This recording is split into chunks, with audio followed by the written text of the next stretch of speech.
একদিন একটি লোক তার ছোট্ট মেয়েকে নিয়ে পার্কে হাঁটছিলেন। পাশে ফলের দোকান দেখে মেয়েটি তার বাবাকে আপেল কিনে দিতে বলল।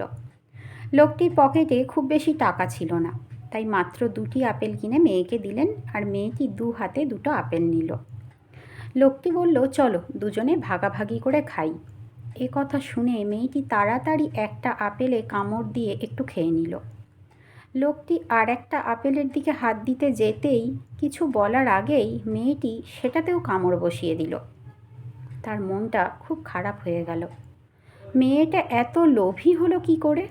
তাহলে কি সন্তানকে সঠিক শিক্ষা দিতে পারছেন না? লোকাচার, ভদ্রতা, মিলেমিশে চলা, ভাগাভাগি করে খাওয়া, এগুলো কি তার সন্তানকে শেখানো হয়নি?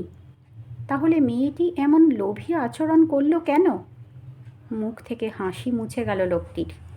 তিনি চিন্তায় ডুবে গেলেন।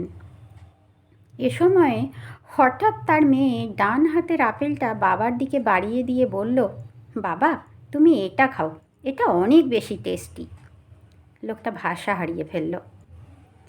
এর থেকে আমরা বুঝলাম, কোনো বিষয়ে দ্রুত কোনো কিছুর বিচার করতে নেই বা দ্রুত কোনো সিদ্ধান্তে পৌঁছতে নেই।